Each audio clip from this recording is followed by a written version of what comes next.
Hello friends, आज की इस वीडियो में हम Fei and Ranis model of economic development part 2 को हम एक्सप्लेन कर रहे हैं और उसको कंटिन्यूसली कर रहे हैं। जैसे कि हमने पार्ट 1 में देखा इंट्रोडक्शन, सेकेंड में हमने देखा फंडामेंटल आइडियाज़ और उसी के साथ हमने देखा कि पॉइंट ऑफ व्यू यहाँ पे लेविस, ऑथर लेविस इनका पॉइंट ऑफ व्यू किस तरह से है। उसके बाद हमने देखा कि पॉइंट ऑफ व्यू फे एंड रेनिस इनका उस थ्योरी को लेके किस तरह से था और उसके बाद हमने फे एंड रेनिस इनके 3 तरह के यहाँ पे फेसेस देखे कि किस तरह से वो फेसेस वर्क करते हैं। आज के इस पार्ट 2 में हम देखेंगे कि इस फे एंड रेनिस मॉडल की कुछ अजम्पशन, इस अजम्पशन पे ही इस थ्योरी यहाँ पे बेस करती है। सेकेंड में हम देखेंगे production condition of agriculture sector with diagram. Third में हम देखेंगे production condition of agriculture sector and industrial sector.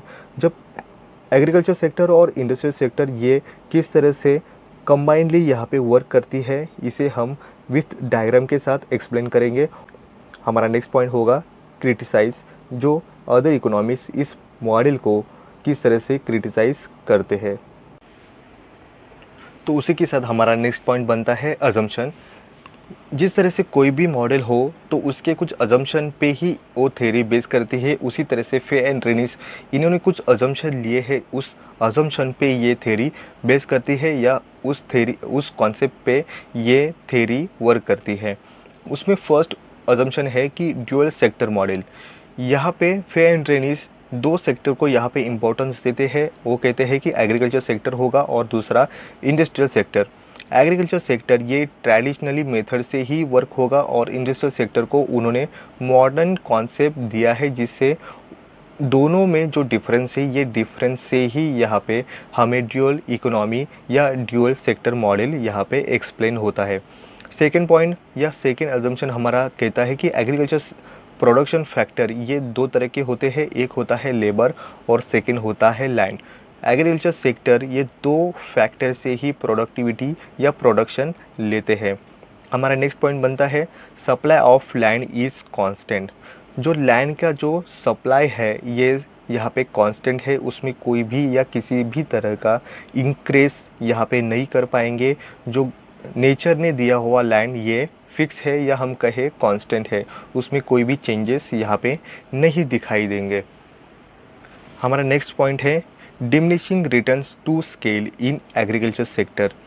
Agriculture sector में जो प्रोडक्शन लेंगे उसमें लॉ ऑफ डिमिनिशिंग रिटर्न्स या हम कहें डिमिनिशिंग रिटर्न टू स्केल ये हमें सिचुएशन दिखाई देगी। हमारा नेक्स्ट पॉइंट है लेबर इज़ वेरिएबल फैक्टर।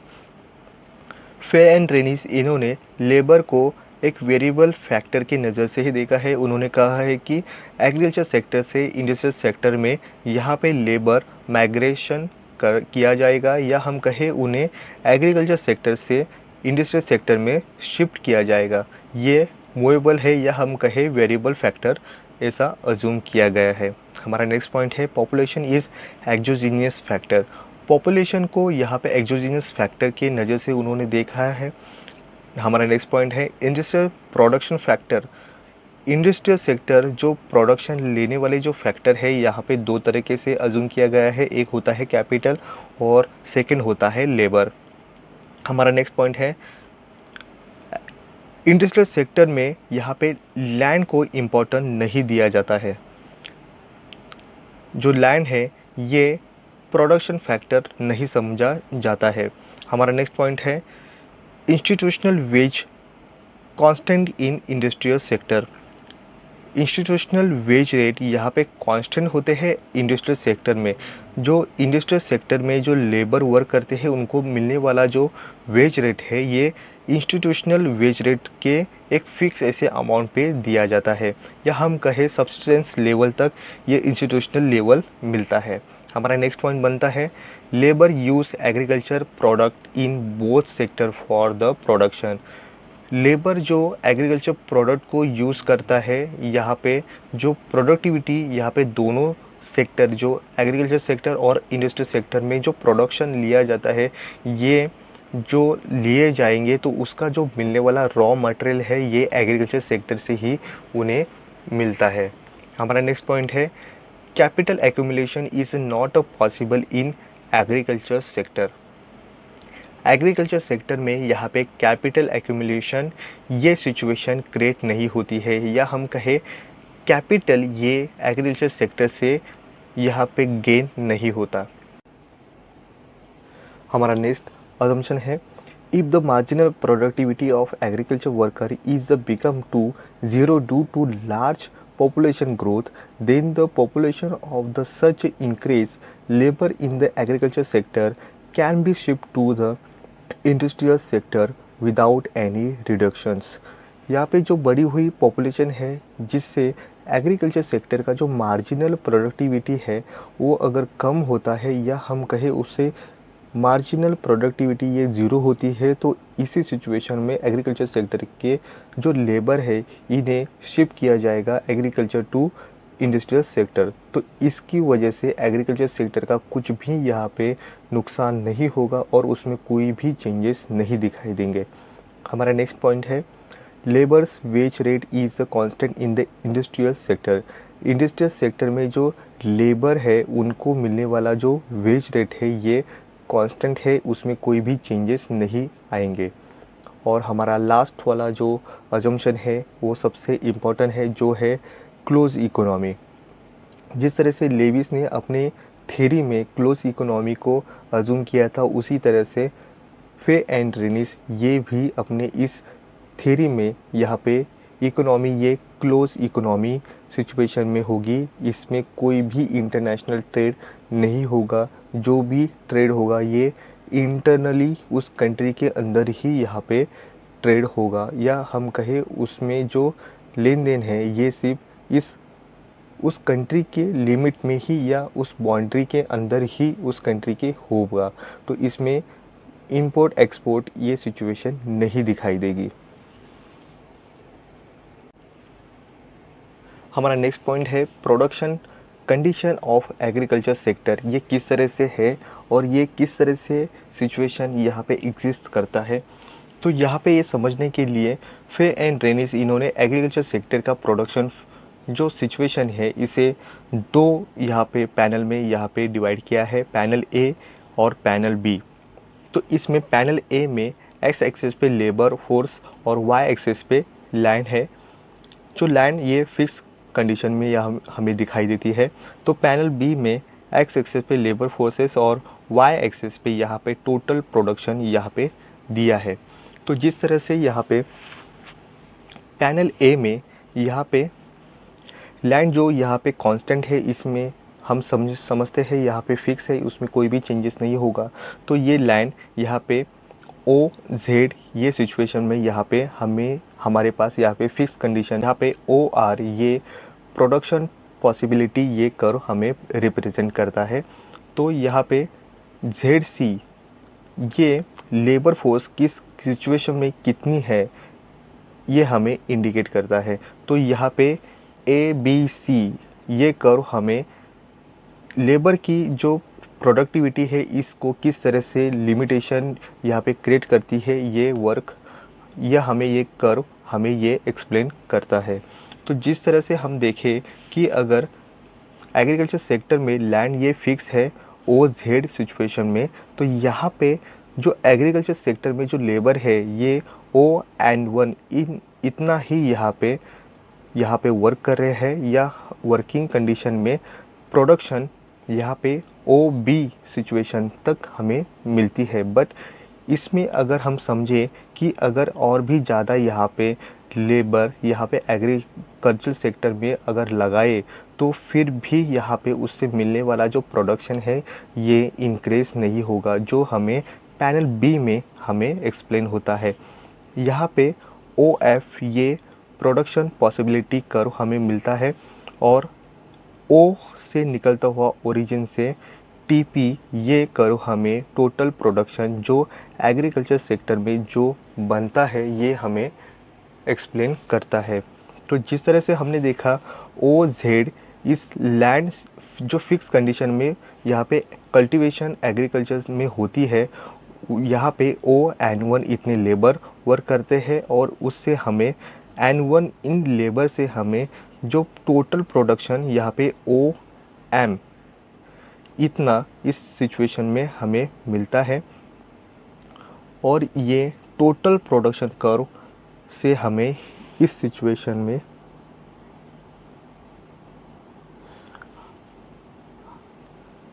हमें टोटल प्रोडक्शन OC1 इतना मिलता है, या हम कहें N1 से M, इन सिचुएशन में हमें टोटल प्रोडक्शन मिलता है। बट इनमें इंक्रीज अगर किया जाए लेबर का, तो लेबर से इंक्रीज होने के बाद भी लैंड जो फिक्स है, जो ट्रेडिशनल मेथड से यहाँ पे कल्टीवेशन या एग्रीकल्चर वर्क करता है, इसमें प्रोडक्शन यहाँ पे कुछ भी यहाँ पे नहीं निकलता है। तो यहाँ पे जब ON2 इतना यहाँ पे लेबर फोर्स अगर लगाया भी जाए तो प्रोडक्शन उतना ही होगा। प्रोडक्शन उतना ही ON1 इतना ही होने की वजह से यहाँ पे N1 और N2 ये जो इतनी एक्स्ट्रा जो यहाँ पे लेबर लगा है, ये डिस्गाइज अनएम्प्लॉयमेंट सिचुएशन क्रिएट करती है। और इन N1 से N2 इतने जो यहाँ पे लेबर है, इनकी मार्जिनल फिज़िकल प्रोडक्टिविटी ये ज़ीरो है, या हम कहें उसकी मार्जिनल प्रोडक्टिविटी यहाँ पे ज़ीरो सिचुएशन में दिखाई देती है। तो यहाँ पे अगर यहाँ पे वैसे ही कंडीशन में रही तो ये TP ये डिक्लेन करने स्टार्ट कर देता है, जो हमें पैनल B में एक्सप्लेन करता है। हमारा नेक्स्ट पॉइंट है production condition of agriculture sector and industry sector.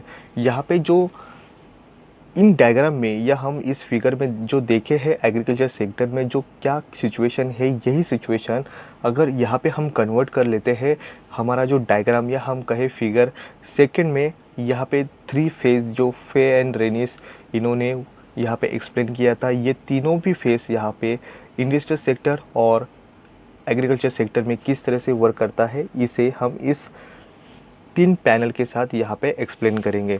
तो यहाँ पे पैनल A में जो इंडस्ट्रियल सेक्टर किस तरह से वर्क करता है ये एक्सप्लेन करता है। तो पैनल B और पैनल C ये दोनों भी इंडिकेट करते हैं एग्रीकल्चर सेक्टर की सिचुएशन को किस तरह से वर्क करता है। तो हम स्टार्ट करेंगे पैनल C के साथ, जो एग्रीकल्चर सेक्टर में किस तरह से वर्क करता है। पैनल C में एक्स एक्सिस पे, या हम कहें यहाँ उसका ओरिजिन जो है, C पैनल का ओरिजिन O पॉइंट से है, और इससे ही यहाँ पे राइट टू लेफ्ट ये लेबर फोर्स किस तरह से यहाँ पे सिचुएशन क्रिएट करता है ये हमें दिखाई देगा। ओरिजिन O यहाँ से स्टार्ट है, और O से अप से डाउन ये सिचुएशन हमें टोटल आउटपुट ये सिचुएशन हमें दिखाई देती है। तो पैनल B में जो इंडिकेट करता है एग्रीकल्चर सेक्टर, एक्स एक्सिस पे लेबर फोर्सेस और वाई एक्सिस पे एवरेज प्रोडक्टिविटी ऑफ लेबर जो एग्रीकल्चर सेक्टर से बिलोंग करते हैं इनके बारे में एक्सप्लेन करता है। तो पैनल A ये एग्रीकल्चर सेक्टर में किस तरह से यहाँ पे सिचुएशन है, एक्स एक्सिस पे लेबर फोर्स और वाई एक्सिस पे मार्जिनल प्रोडक्टिविटी लेबर की जो इंडस्ट्रियल सेक्टर से वर्क करता है, बिलोंग करता है, या हम कहें इन शॉर्ट में उनकी जो वेजेस है ये इंडिकेट करता है वाई एक्सिस पे। तो इस तरह से यहाँ पे O जो ये ओरिजिन है, तो ये O से लेके X ये लाइन हमें एक्सप्लेन करती है प्रोडक्शन लाइन। तो यहाँ पे OCX ये कर्व हमें एक्सप्लेन करता है या इंडिकेट करता है टोटल आउटपुट। ये टोटल आउटपुट एग्रीकल्चर सेक्टर में किस तरह से बना है। तो यहाँ पे जो CX ये सिचुएशन हमें डिस्गाइज जो अनएम्प्लॉयमेंट है ये सिचुएशन एग्रीकल्चर सेक्टर से साथ जुड़ा हुआ है, ये एक्सप्लेन करती है, जिनका मार्जिनल फिज़िकल प्रोडक्टिविटी या हम के मार्जिनल प्रोडक्टिविटी ये ज़ीरो है। इस सिचुएशन में जो MP है, ये सिचुएशन जो हमने फेस 1 में देखा था, MP ये ज़ीरो है। ये सिचुएशन हमें ये मिलती है क्योंकि CX ये सिचुएशन में जितने भी यहाँ पे कल्टीवेशन के लिए जो फार्मर है या एग्रीकल्चर सेक्टर से जो लेबर है, ये लेबर से कई ज़्यादा यहाँ पे और भी एक्सेस जो लेबर है यहाँ पे वर्क कर रहे हैं। जैसे हम मानते हैं कि एग्रीकल्चर सेक्टर में जितने भी फार्मर हैं उनको हेल्प करने के लिए उनकी फैमिली पूरी जुट जाती है। तो यहाँ से हमें मिलता है कि डिस्गाइज अनएम्प्लॉयमेंट सिचुएशन यहाँ पे क्रिएट होती है, जो एडिशनल यहाँ पे फार्मर को हेल्प करने वाली उसकी जो फैमिली होती है उनको मिलने वाला जो मार्जिनल प्रोडक्टिविटी है वो ज़ीरो होता है। तो अगर हम माने कि उनको या उन फैमिली वाले को अगर हम उस डिस्गाइज अनएम्प्लॉयमेंट सिचुएशन जितने भी लेबर है उनको अगर हम कन्वर्ट करें एग्रीकल्चर टू इंडस्ट्रियल सेक्टर, तो वहाँ उनकी प्रोडक्टिविटी ये बढ़ सकती है। तो उसी तरह से यहाँ पे जब CX इस सिचुएशन में जब ये अनएम्प्लॉयमेंट यहाँ पे एम्प्लॉयमेंट के लिए एग्रीकल्चर सेक्टर से इंडस्ट्रियल सेक्टर जाते हैं, तो यहाँ जो मौजूद हुए जो फार्मर होते हैं या हम कहें लेबर होते हैं उनको यहाँ पे सरप्लस सिचुएशन क्रिएट करेगी। तो ये सिचुएशन C से B तक इस सिचुएशन से उन्हें यहाँ पे सरप्लस मिल सकता है। जब यहाँ पे CX इस सिचुएशन में जब लेबर की मार्जिनल प्रोडक्टिविटी ये ज़ीरो होती है, तो यहाँ पे पैनल B में भी यहाँ पे NM ये सिचुएशन दिखाती है कि जो मार्जिनल प्रोडक्टिविटी ज़ीरो होने के साथ साथ टोटल आउटपुट ज़ीरो है, तो मार्जिनल प्रोडक्टिविटी भी ज़ीरो है, तो एवरेज प्रोडक्टिविटी भी यहाँ पे ज़ीरो है। तो यहाँ पे NM ये सिचुएशन ज़ीरो है। तो यहाँ पैनल B में यहाँ पे सिचुएशन ये दिखाती है कि जो WADSO ये कर्व हमें एवरेज प्रोडक्टिविटी ऑफ लेबर ये इंडिकेट करती है। तो NMDRU ये सिचुएशन या हम कहें कि ये जो कर्व है ये कर्व हमें marginal productivity of labour in agriculture इनके बारे में किस तरह का उनका मार्जिनल प्रोडक्टिविटी है ये हमें इंडिकेट करती है। NMDRU ये कर्व हमें मार्जिनल प्रोडक्टिविटी हमें इंडिकेट करती है। तो WADSO ये कर्व हमें एवरेज प्रोडक्टिविटी एक्सप्लेन करती है। बट यहाँ पे सिचुएशन हमने जिस तरह से पैनल सेकंड में देखा था, MP ये ज़ीरो से ज़्यादा होती है। ये क्यों सिचुएशन इस तरह की होती है? तो इसमें हमने तीन तरह के यहाँ पे फेस किए हैं, या हम कहें फर्स्ट फेस यहाँ पे पैनल B में NM ये फेस 1 है, M से लेके K तक ये फेस 2 है। तो यहाँ पे K से लेके O तक का फेस यहाँ पे फेस 3 है। तो हमने डिवाइड किया है पैनल B को तीन फेस में। NM इंडिकेट करेगा फर्स्ट फेस को, LK ये फेस करेगा फेस 2 को, और K से लेके O ये इंडिकेट करेगा फेस 3 को। तो यहाँ पे फेस 1 यहाँ पे इंडिकेट करता है कि जो NM यहाँ पे पैनल C में जब टोटल आउटपुट ये ज़ीरो होगा, तो यहाँ पे एवरेज और मार्जिनल प्रोडक्टिविटी भी यहाँ पे ज़ीरो होगा। तो NM ये जो एग्रीकल्चर सेक्टर का जो एक्चुअल में जो प्रोडक्टिविटी है ये ज़ीरो है।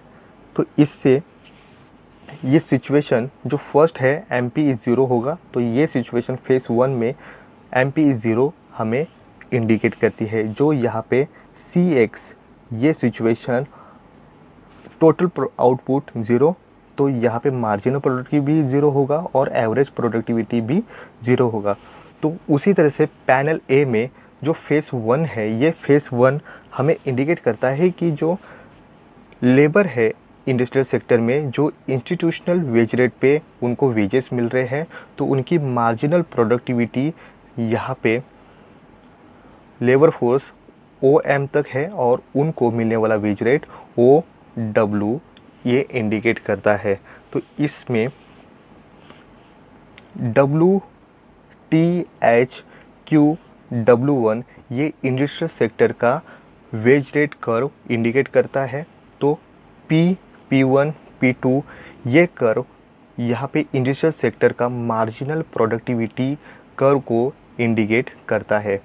WTHQW1 ये इंडिकेट करता है वेज रेट, तो P1 P2 ये इंडिकेट कर रहा है marginal productivity of wages in industrial sector labours. तो इसी तरह से फेज़ 1 में इंडस्ट्रियल सेक्टर में जो लेबर है वो वेज ले रहे हैं OW, और लेबर वर्क कर रहे हैं लेबर फोर्सेस OM इतने इंडिकेट किए गए हैं। तो जिस तरह से अगर यहाँ पे ये फे एंड रेनिस इनका मॉडल कहता है कि जब मार्जिनल प्रोडक्टिविटी ये एग्रीकल्चर सेक्टर में जब ज़ीरो है तो जो डिस्गाइज अनएम्प्लॉयमेंट है इनको शिफ्ट करना होगा agriculture sector to industrial sector. तो यहाँ पे एम से लेके एल ये जो सिचुएशन है, इस सिचुएशन को या हम कहें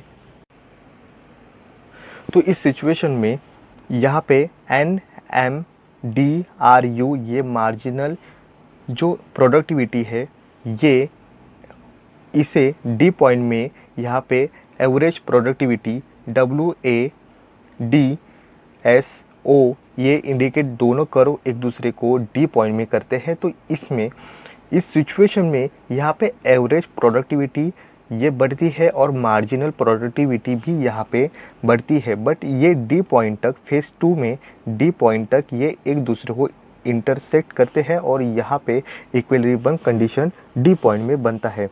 बट फेज़ 2 में इस सिचुएशन को एक डी पॉइंट के बाद अलग नज़रिया मिलता है। यहाँ पे ML तक ये सिचुएशन यहाँ पे इंटरसेक्ट करती है, बट फेज़ 2 में L के बाद जब ये के इतनी यहाँ पे लेबर एग्रीकल्चर का जब इंडस्ट्रियल सेक्टर में जाता है तो यहाँ पे फेज़ 2 में यहाँ पे ML तक ये सिचुएशन यहाँ पे लेबर जब बढ़ते हैं एग्रीकल्चर सेक्टर से इंडस्ट्रियल सेक्टर जाते हैं तो यहाँ पे जो इंडस्ट्रियल सेक्टर है यहाँ पे वेज रेट भी बढ़ते हैं, क्योंकि यहाँ पे जो अनगाइज यहाँ पे जो लेबर है ये यहाँ पे मूव होते हैं इंडस्ट्रियल सेक्टर को, तो एग्रीकल्चर सेक्टर का भी यहाँ पे सरप्लस बढ़ता है। तो यहाँ पे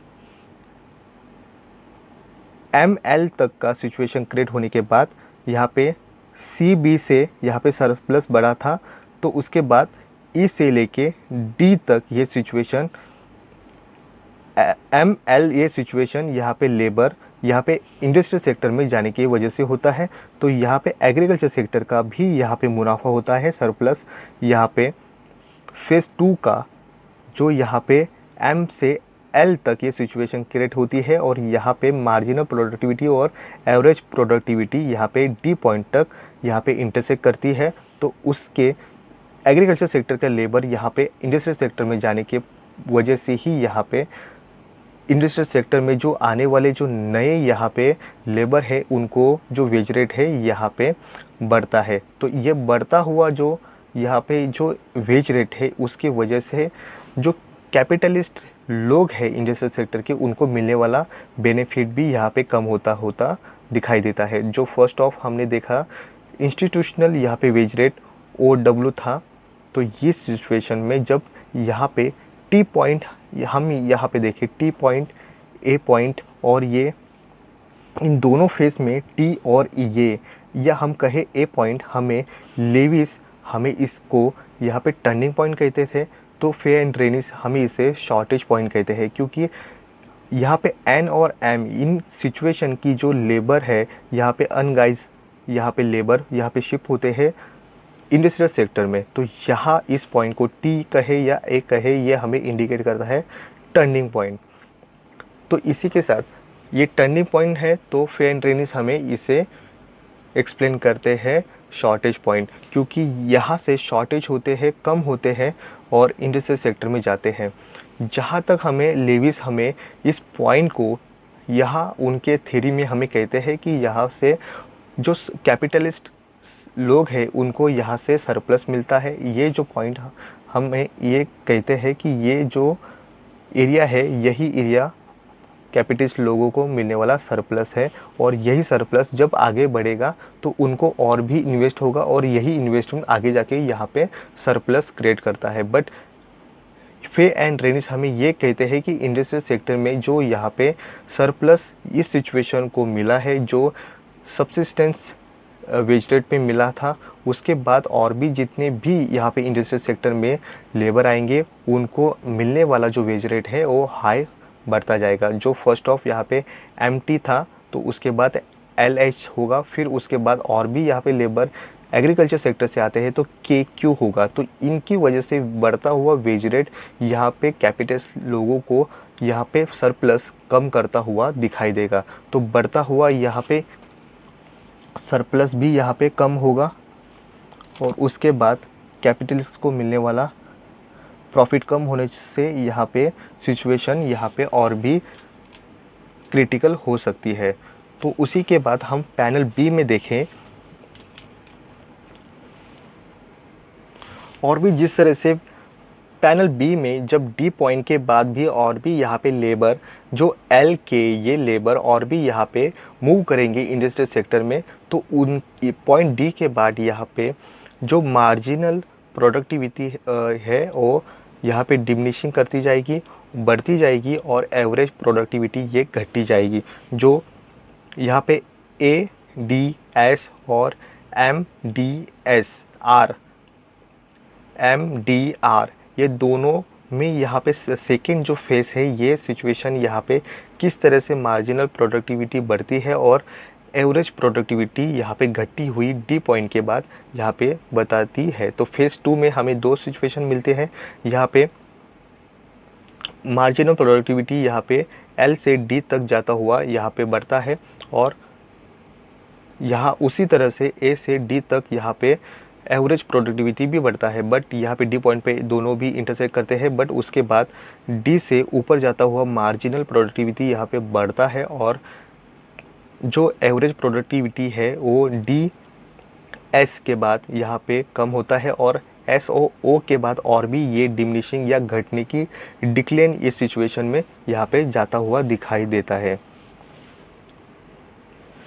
तो यहाँ पे जब एम से लेके के तक ये सिचुएशन यहाँ पे फेज़ 2 यहाँ पे ख़त्म होता है तो यहाँ पे हम पैनल ए में देखेंगे तो यहाँ पे जो टोटल आउटपुट है या उस पे मिलने वाला जो सरप्लस है वो भी थोड़ा डिक्लेन या कम होता हुआ दिखाई देता है। जो उसके कंपैरिजन ई से लेके डी ये सिचुएशन हम सेकंड फेज़ में देखते थे, वही एंडिंग में फेज़ 2 में हमें जी से लेके एफ ये सिचुएशन क्रिएट करता है। और इसके और भी आगे जाता हुआ जब ये सिचुएशन या थर्ड फेज़ से आगे किस फेज़ में जाएगी तो ये टोटल आउटपुट में आने वाला जो सरप्लस है एग्रीकल्चर का ये डिक्लेन करना स्टार्ट कर देता है।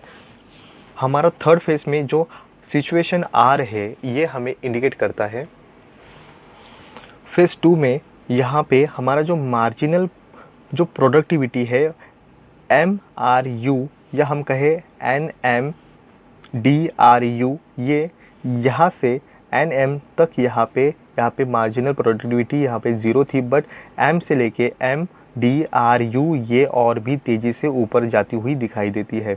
तो यहाँ पे फेज़ 2 में आर पॉइंट तक हमें दिखाई देती है। तो ये आर पॉइंट हमें जो एग्रीकल्चर सेक्टर में कमर्शियलाइजेशन ये एग्रीकल्चर सेक्टर में दिखाई देता है ये, और इसकी वजह से ही एग्रीकल्चर सेक्टर में जो लेबर है उनकी जो सरप्लस ये सिचुएशन यहाँ पे और भी स्ट्रॉन्ग होती हुई, या हम कहें कि उनको मिलने वाला जो सरप्लस है ये मैक्सिमम लेवल का होता है। और इसकी वजह से ही एग्रीकल्चर सेक्टर में कमर्शियलाइजेशन एग्रीकल्चर सेक्टर में हमें दिखाई देता है। इस सिचुएशन में जो इंस्टीट्यूशनल वेज रेट है ये कम होता है। एग्रीकल्चर सेक्टर में जो लेबर है उनकी वेज रेट या सरप्लस बढ़ती हुई दिखाई देती है, इंस्टीट्यूशनल वेज रेट कम होता है। और ये कम होने की वजह से ही ये सिचुएशन इस तरह की आएगी जहाँ पे मार्जिनल प्रोडक्टिविटी इस सिचुएशन में मार्जिनल प्रोडक्टिविटी ये ज़्यादा होती है कंपैरिजन एवरेज प्रोडक्टिविटी के। तो इसी तरह से तीनों भी फेज़ को हम इन ब्रीफ में समझे तो हमें ये सिचुएशन क्रिएट होती है जब फेज़ सी जो फेज़ है या हम कहें एग्रीकल्चर सेक्टर का CX, ये यहाँ पे ज़्यादा मात्रा में जब यहाँ पे लेबर फोर्स यहाँ पे वर्क करता है तो इनको उनकी मार्जिनल प्रोडक्टिविटी ज़ीरो होती है, तो उनको शिफ्ट किया जाए इंडस्ट्रियल सेक्टर में। जब यहाँ पे CX ये सिचुएशन में उनकी टोटल आउटपुट जब ज़ीरो होगी तो उनकी एवरेज और मार्जिनल प्रोडक्टिविटी भी ज़ीरो होगी। तो इस सिचुएशन में उस एग्रीकल्चर सेक्टर में अगर इंक्रीज़ करना है या प्रोडक्टिविटी अगर बढ़ानी है तो इनमें से कोई या कई मात्रा में या क्वांटिटी में ये लेबर यहाँ पे शिफ्ट करने के साथ साथ इंडस्ट्रियल सेक्टर को यहाँ पे जब जाएंगे तो वहाँ पे उनकी जो इंक्रीमेंट है या हम कहें इनकम यहाँ पे इंक्रीज़ किए जा सकते हैं। फेज़ 3 के बाद दोनों भी सेक्टर में सिचुएशन ये क्रिटिकल हो सकती है, क्योंकि फेज़ 3 के बाद यहाँ पे एग्रीकल्चर सेक्टर में कमर्शियलाइजेशन हुआ है, तो उसके साथ साथ इस आर के बाद जब ये आर पॉइंट के बाद यहाँ पे कंडीशन में जब मार्जिनल प्रोडक्टिविटी जाती है तो ये जो एवरेज प्रोडक्टिविटी है ये एस पॉइंट से ओ तक जाती हुई ये डिक्लेन करती है। और उसी के साथ फेज़ 3 के बाद जब एग्रीकल्चर सेक्टर में मिलने वाला आउटपुट है ये आउटपुट ये पॉइंट ज़ीरो से जी से ओ तक जाता हुआ ये और भी कम होता हुआ टोटल आउटपुट यहाँ पे मिलता है। और उसी तरह से एग्रीकल्चर सेक्टर में जो लेबर बढ़ते हुए इंडस्ट्रियल सेक्टर में जाते हैं तो जब यहाँ पे माइग्रेशन होगा तो माइग्रेशन के साथ साथ जितने भी लेबर आएंगे उनको मिलने वाला वेज रेट ये हाई होगा। उसी तरह से उनको बढ़ता हुआ उसी तरह से MT LH KQ उसी तरह से और भी बढ़ेंगे फेज़ 3 के बाद। तो यहाँ पे मिलने वाला वेज रेट लेबर को हाई होगा और उसके अपोजिट यहाँ पे जो कैपिटलिस्ट है उनको मिलने वाला प्रॉफिट यहाँ पे कम होता हुआ जाएगा। तो सिचुएशन यहाँ पे थर्ड फेज़ के बाद ये अलग होगी, दोनों को भी यहाँ पे लॉस करने वाली सिचुएशन यहाँ पे फे एंड रेडिस ने एक्सप्लेन की है। जब यहाँ पे फेज़ 3 तक ही यहाँ पे सिचुएशन को कंट्रोल में लाया जा सकता है, जहाँ पे उन्होंने कहा है कि जो MPA फर्स्ट फेज़ में ज़ीरो होता है एग्रीकल्चर सेक्टर में। एग्रीकल्चर सेक्टर में जब फेज़ 2 होती है तो फेज़ 2 में MPA ज़ीरो से ज़्यादा होती है और इंस्टीट्यूशनल वेज रेट से कम होती है। और उसके बाद थर्ड फेज़ के बाद वाली सिचुएशन यहाँ पे मार्जिनल प्रोडक्टिविटी ये ज़्यादा होती है कंपैरिजन एवरेज प्रोडक्टिविटी। तो यहाँ पे इस सिचुएशन को उन्होंने 3 फेज़ के साथ यहाँ पे एक्सप्लेन किया है और इन्होंने तीनों फेज़ में किस तरह से एग्रीकल्चर सेक्टर में होने वाले चेंजेस और इंडस्ट्रियल सेक्टर में होने वाले चेंजेस को किस तरह से यहाँ पे समझा जाए और थर्ड फेज़ के बाद यहाँ पे सिचुएशन को कंट्रोल करने के साथ साथ उन्होंने एग्रीकल्चर सेक्टर और इंडस्ट्रियल सेक्टर को दोनों को भी बैलेंस में रखना इम्पॉर्टेंट है। यही इस थ्योरी में या इस डायग्राम के साथ हमें एक्सप्लेन किया है। फे एंड रेनिस इन्होंने आर्थर लेविस इनके मॉडल को एक अलग लेवल को जाके उन्होंने छोड़ा और उनमें कुछ चेंजेस उन्होंने करके एक किस तरह से एग्रीकल्चर सेक्टर को यहाँ पे डेवलप किया जाएगा और इन एग्रीकल्चर सेक्टर और इंडस्ट्रियल सेक्टर को किस तरह से बैलेंस किया जाए, इसके बारे में ये फे एंड रेनिस का मॉडल हमें एक्सप्लेन होता है। बट इनमें कई ऐसे पॉइंट्स हैं यहाँ पे अदर इकोनॉमिस्ट उनमें क्रिटिस करते हैं और वो क्रिटिस इस तरह से है जिस तरह से फे एंड रेनिस ने अज्यूम किया था कि agriculture sector is the backward and industrial sector is modern. उनकी इस अजम्पशन पे यहाँ पे क्रिटिस करते हैं। आज के इस टाइम में एग्रीकल्चर सेक्टर में यहाँ पे मॉडर्न टेक्नोलॉजी को यूज़ किया जाके यहाँ पे मोर देन ऐसी टेक्नोलॉजी से प्रोडक्शन लिया जाता है। सेकंड पॉइंट हमारा सेकंड पॉइंट बनता है marginal productivity zero is not possible. यहाँ पे उन्होंने कहा है कि ऐसी सिचुएशन फेज़ फर्स्ट में यहाँ पे जो लेबर होते हैं उनकी या हम कहें एडिशनल जो लेबर है उनकी मार्जिनल प्रोडक्टिविटी ये ज़ीरो होती है। बट कई इकोनॉमिस्ट कहते हैं कि उनकी मार्जिनल प्रोडक्टिविटी ये ज़ीरो नहीं हो सकती, क्योंकि उनको जीने के लिए कुछ ना कुछ अपने रोज़गार करना होता है और उनसे वो अपना गुजारा करते हैं। तो इस तरह का जो एग्रीकल्चर सेक्टर में जो एडिशनल यहाँ पे जो लेबर है उनकी मार्जिनल प्रोडक्टिविटी ये ज़ीरो नहीं हो सकती। हमारा नेक्स्ट पॉइंट है labour migration is a one sector to another sector is very difficult condition. Fei and Ranis या हम कहें लेविस, इन तीनों भी इकोनॉमिक्स ने यहाँ पे लेबर का जो माइग्रेशन ये इजीली हो सकता है एक सेक्टर से दूसरे सेक्टर, बट ये सिचुएशन यहाँ पे लेबर के लिए माइग्रेशन का एक डिफ़िकल्ट टास्क होता है और ये वेरी डिफ़िकल्ट कंडीशन होती है कि एक सेक्टर से दूसरे सेक्टर के लिए जाना। तो इसके वजह से उनकी प्लेस टू प्लेस ये भी चेंज हो सकता है, तो ये डिफ़िकल्टी क्रिएट होती है। हमारा नेक्स्ट पॉइंट है supply of land is not fix. जहाँ पे फेयर एंड ट्रेनिस ने कहा है कि जो लैंड का जो सप्लाई है वो फिक्स होता है, बट उन्होंने कहा है कि जब हम इंडिविजुअल जब एक फर्म के साथ या हम कहें कि एक जो फार्मर है उनको उनकी इंक्रीज बढ़ानी है लैंड के लिए, तो उनके नियर बाई जितनी भी लैंड है उनको भी इंक्रीज कर सकते हैं और उनको भी यहाँ पे अपने अंडर लेके वो उनकी जो या हम कहें फार्मर अपनी जो ग्रोथनेस है उससे बढ़ाने के लिए जो नियर बाय जितने भी लैंड है उसकी खरीद कर अपनी लैंड को इंक्रीज कर सकते हैं या उन लैंड की जो सप्लाई है उसको बढ़ा सकते हैं। हमारा नेक्स्ट पॉइंट है इग्नोर किया गया है इंटरनेशनल ट्रेड को। यहाँ पे फे एंड रेनिस ने क्लोज इकोनॉमी इस सिस्टम को यहाँ पे अजूम किया है, इसीलिए इंटरनेशनल ट्रेड का ये कॉन्सेप्ट यहाँ पे उन्होंने अजूम नहीं किया है। उन्होंने कहा है कि ये इंटरनेशनल ट्रेड का जो कॉन्सेप्ट है ये नहीं वर्क करता है, बट ये रियलिस्टिक नहीं लगता है। कोई भी इकोनॉमी में ये क्लोज कॉन्सेप्ट इकोनॉमी का नहीं वर्क करता। हमारा नेक्स्ट पॉइंट है इग्नोर किया गया है रोल ऑफ कैपिटल। कैपिटल इस एक्यूमुलेशन को यहाँ पे उन्होंने जो इग्नोर किया है, और कैपिटल से ही इन्वेस्टमेंट होता है और उस कंट्री की ग्रोथनेस या डेवलपमेंट होने में हेल्प होती है। तो मेन ऑफ पार्ट यहाँ पे जो कैपिटल का उसे इग्नोर किया गया है। हमारा नेक्स्ट पॉइंट है commercialisation in agriculture sector create the situation of inflation. अगर एग्रीकल्चर सेक्टर से यहाँ पे कमर्शियलाइजेशन ये सिचुएशन अगर बनती है तो इन्फ्लेशन इस सिचुएशन को उस कंट्री को फेस करना होगा, जिसके बारे में उन्होंने कुछ भी तरह का या किसी भी तरह का उन्होंने फोकस या एक्सप्लेनेशन नहीं दिया है। हमारा नेक्स्ट पॉइंट है क्लोज इकोनॉमी उन्होंने अजूम की थी, जो नॉट पॉसिबल मेथड यहाँ पे दिखाई देती है।